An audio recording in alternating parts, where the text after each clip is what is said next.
আসসালামু আলাইকুম প্রিয় দর্শক, আজকে বরং একটা জরিপ নিয়ে কথা বলি। জরিপটি এরকম যে নির্বাচনে কি হবে, আমাদের রাজনৈতিক অঙ্গনে রাজনৈতিক দলগুলোর প্রতি মানুষের চিন্তাভাবনা কেমন, সমর্থন কেমন অথবা অসমর্থন কেমন, ঘৃণা কেমন, এইগুলি নিয়ে একটা জরিপ। এবং এই জরিপটা করেছেন একটা আন্তর্জাতিক পরামর্শ প্রতিষ্ঠান ইনোভেশন কনসাল্টিং। এর আগেও একাধিক জরিপ করেছে নির্বাচন নিয়ে। সেই জরিপগুলো নিয়ে কিছু কিছু ক্ষেত্রে মানুষ কৌতূহল নিয়ে তাকিয়েছে, নতুন নতুন ইনফরমেশন পেয়েছে এবং মানুষের চিন্তার যে ধারাটা কোন দিকে যাচ্ছে বোঝার চেষ্টা করেছে। আবার কিছু কিছু জরিপ নিয়ে মানুষের মধ্যে এক ধরনের কৌতূহলের বিপরীতে এক ধরনের হাস্যরসও আমি দেখতে পেয়েছি। আমরা দু ধরনের কথাই বলবো। তবে এবার যে জরিপটা হয়েছে, এই জরিপটা তাদের দ্বিতীয় দফার দ্বিতীয় পর্বের ফলাফল নিয়ে তারা আলোচনা করেছে। মানে এর আগে অনেকগুলো করেছে। এর আগে একটা করেছিল এ মাসেই, ঠিক 2-3 দিন আগের ঘটনা। গত শুক্রবারে তারা একটা জরিপ করেছে, 21শে সেপ্টেম্বরও তারা আরেকটা জরিপ প্রকাশ করেছিল। সেটার কথা আমি একটু পরে বলবো। আজকে সর্বশেষ জরিপটা নিয়ে বলি। এটা নিয়ে আমি খুব বেশি একটা ব্যাখ্যা করবো না, আমি খালি কয়েকটা পয়েন্ট বলে যাই আপনাদের কাছে, তাহলে যাতে আপনারা বুঝতে পারেন যে কী হয়েছে। এটা সেপ্টেম্বর মাসের 2 তারিখ থেকে 15 তারিখ পর্যন্ত দেশের প্রায় 10,413 জন ভোটার, বিভিন্ন বয়সী ভোটারের উপর তারা প্রশ্ন করেছিল, নানা রকম প্রশ্ন করেছিল, তার উপর ভিত্তি করে তারা এটা করেছে। এবং এই যে 10,413 এরা সবাই কিন্তু 18 বছরের বেশি বয়স্ক। এখানে গ্রামের লোক ছিল, মানে ঢাকার বাইরের লোক ছিল, আবার ঢাকার লোকও ছিল। একটা ব্যালেন্স তারা করেছে। ওই স্যাম্পলিংটা খুব ভালো হয়েছে, আমি স্যাম্পলিংটাকে ভালোই বলবো। প্রথমত যেগুলি দেখে আপনারা হয়তো, আমি জাস্ট পড়ে গেলে বুঝতে পারবেন যে সেখানে ভোট দেওয়ার, যারা ভোট দিতে চায় তাদের মধ্যে সবাই কিন্তু বলেনি কাকে ভোট দিতে চায়। এই 10,000 জনের মধ্যে কেবল 4,721 জন বলেছে তারা কাকে ভোট দিতে চায়, বাকিরা বলেনি। যারা বলেছে তাদের মধ্যে 41.30% বলেছে তাদের পছন্দের দল হচ্ছে বিএনপি, আর জামাতে ইসলামকে পছন্দ করেছে 30.30%। আর জাতীয় নাগরিক পার্টি মানে এনসিপি, যেটাকে আমরা অনেক সময় কিংস পার্টিও বলি, সেই এনসিপিকে পছন্দ করেছেন মাত্র 4.10% লোক। মানে এনসিপির কিন্তু চূড়ান্ত ভরাডুবি। অনেকে আবার জিজ্ঞাসা করেছে, অনেকে আবার এটাও বলেছে তারা এগুলো কোনোটাকে পছন্দ করে না, তারা আওয়ামী লীগকে পছন্দ করে। আওয়ামী লীগ কিন্তু নির্বাচনে অংশ নিতে পারবে এটা এখনও মনে হচ্ছে না। তো আওয়ামী লীগের প্রতি পছন্দ দেখিয়েছে 18.8% মানুষ।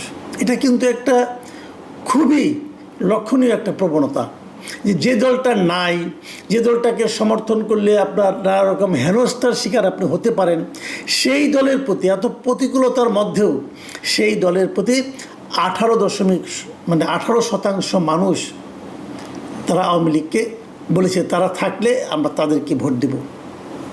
খুবই ইন্টারেস্টিং কিন্তু। তাহলে আওয়ামী লীগকে কি নির্বাচন করতে দেওয়া উচিত, এটাও প্রশ্নের মধ্যে ছিল।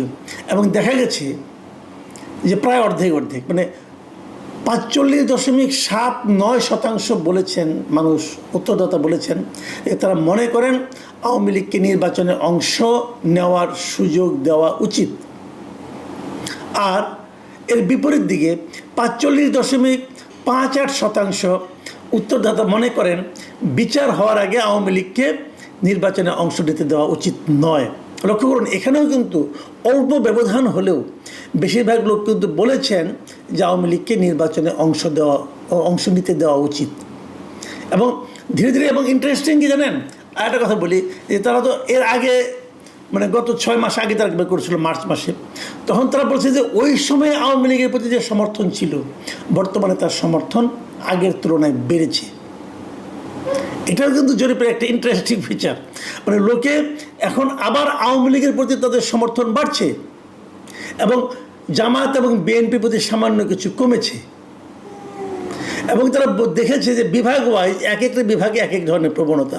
যেমন বিএনপি 6টা বিভাগে এগিয়ে আছে, জামাত এগিয়ে আছে রংপুর বিভাগে, এবং আওয়ামী লীগ এগিয়ে আছে বরিশাল বিভাগে। এই যে ফিগারগুলো কিন্তু খুবই ইন্টারেস্টিং। মানে কি, আপনি এই ফিগারগুলোকে দেখেন, ফিগারটা যেমন তোমার যে টেন্ডেন্সিটা, যে মানুষ আসলে কী চাচ্ছে এখন এই মুহূর্তে, এটা দেখে কিন্তু আপনারা অনেকগুলো সিদ্ধান্তে উপনীত হতে পারবেন এবং ধারণাও নিতে পারবেন। আমার কাছে যে জিনিসটা সবচেয়ে গুরুত্বপূর্ণ মনে হয়েছে সেই জিনিসটা হলো ওনাদেরকে জিজ্ঞাসা করা হয়েছিল আপনার নির্বাচনে অংশ নেওয়ার সময় ভোট দেওয়ার সময় কী কী বিবেচনা করেন, মার্কা নাকি ওই প্রার্থীর যোগ্যতা নাকি প্রার্থীর উন্নয়ন কর্মকাণ্ড, এগুলো নানা কিছু। এবং এখানে একটা ইন্টারেস্টিং ইনফরমেশন আমি দিই আপনাদেরকে। মানুষ স্থানীয়ভাবে জামায়াতের কার্যক্রম নিয়ে বেশি সন্তুষ্ট। মানুষ ভোটাররা, এই যে উত্তরদাতারা বলেছেন যে জামায়াতে ইসলাম বিভিন্ন এলাকায় যে সমস্ত কার্যক্রম করছেন তার এলাকার ভোটাররা কিন্তু জামায়াতের কর্মকাণ্ড নিয়ে হ্যাপি, এবং তারা আবার আওয়ামী লীগের কর্মকাণ্ড নিয়ে কিন্তু খুবই আনহ্যাপি। এটাও একটা ইন্টারেস্টিং ব্যাপার। আর আমার কাছে যেটা সবচেয়ে ইন্টারেস্টিং এবং সবচেয়ে গুরুত্বপূর্ণ আমি বলবো যে এই চেঞ্জটা আমরা আগে কখনো দেখিনি, সেই ইন্টারেস্টিং টেন্ডেন্সিটা হলো তরুণদের মধ্যে, মানে জেনজি যাদেরকে আমরা বলি, এই জেনজি বলেন অথবা এই যে কম বয়সী যাদের বয়স 25-26-এর মধ্যে আছে আর কি, এই বয়সী তরুণদের মধ্যে এবং নারীদের মধ্যে জনপ্রিয়তায় এগিয়ে আছে জামাতে ইসলাম। এবং এই যে টেন্ডেন্সিটা, এটা কিন্তু আমি মনে করি খুব ইন্টারেস্টিং। এখন আমি শেষ করবো, আর বেশি বলবো না। আমি গেলে পুরনো একটা কথা বলি, আজ থেকে 2 দিন আগের কথা, যে 21শে সেপ্টেম্বর যে জরিপটা হয়েছিল, এটা হলো এই দ্বিতীয় দফার প্রথম রাউন্ডের জরিপ ছিল। সেখানে আপনারা সবাই নিশ্চয়ই হেডলাইনে দেখেছেন এবং এই হেডলাইন দেখে অনেকে হেসেছেন। সেই জরিপটা ছিল যে ওখানে বলা হয়েছিল যে 78% বেশি মানুষ অন্তর্বর্তী সরকারের কার্যক্রমে সন্তুষ্ট। এই ইনোভেশনের জরিপ ছিল এটাও, এদেরই আগের মানে একটা পর্ব আর কি। এবং সেখানে বলা হয়েছিল যে মানে ভালো এই অন্তর্বর্তীকালীন সরকারের কার্যক্রমকে ভালো বলেছে 39.5% মানুষ, এবং মোটামুটি ভালো বলেছেন 39.2% মানুষ। যদি যোগ করি আমরা তাহলে হয়ে যায় 78.7% মানুষ। মানে 78.7% মানুষের কাছে এই অন্তর্বর্তীকালীন সরকারের পারফরমেন্সকে ভালো মনে হয়েছে। এটাও ইন্টারেস্টিং। তো ওই অনুষ্ঠানে দেখলাম আবার প্রধান উপদেষ্টা যিনি প্রেস সেক্রেটারি ছিলেন শফিকুল আলম সাহেব, তিনি বেশ গর্বের সঙ্গে ওখানে বসে ওই অনুষ্ঠানের বক্তব্য দিয়েছেন এবং তার সরকার ভালো করছে বলে মানুষ বলছে সেটা উনি বিশ্বাস করেছেন এবং সবাইকে ওনার কথা বলেছেন। তো এটা দেখে ওই সময়ে আমার মধ্যে একটু কৌতূহল হয়েছিল যে আসলেই কি মানুষ এরকম ভাবে। তো আমি নিজেও তো একটা জরিপ করতে পারি, আমারও তো একটা প্ল্যাটফর্ম আছে, তাই না? ওনারা 10,000 লোককে নিয়েছে, আমি দেখি কত লোককে পাওয়া যায়। তো 3 দিন আগে 21 তারিখে ওই দিনই আমিও একটা জরিপের ব্যবস্থা করেছিলাম। আমার প্রশ্নটা ছিল যে ডক্টর ইউনূসের নেতৃত্বাধীন বর্তমান অন্তর্বর্তীকালীন সরকারের কার্যক্রমে আপনি কতটুকু সন্তুষ্ট, এই ছিল প্রশ্ন। আর এখানে অপশন ছিল অনেক সন্তুষ্ট, মানে ওইটা যেটা নাকি ওনারা অনেক ভালো, কিছু ভালো, মোটামুটি ভালো, ওই দুটার মধ্যে ধরতে পারেন। এখানে অনেক সন্তুষ্ট, আরেকটা ছিল কিছু সন্তুষ্ট কিছু অসন্তুষ্ট, আরেকটা অপশন ছিল খুবই অসন্তুষ্ট, আরেকটা অপশন ছিল জান্না। এখন রেজাল্ট আমি কী পেয়েছি, এই 3 দিনে আমার এখানে ভোট পড়েছে 58,000 লোক মতামত দিয়েছে। সেখানে অনেক সন্তুষ্ট বলেছেন 11% লোক, কিছু সন্তুষ্ট কিছু অসন্তুষ্ট বলেছেন 19% লোক, খুবই অসন্তুষ্ট বলেছেন 67% লোক, এবং জানি না বলেছেন 3% লোক।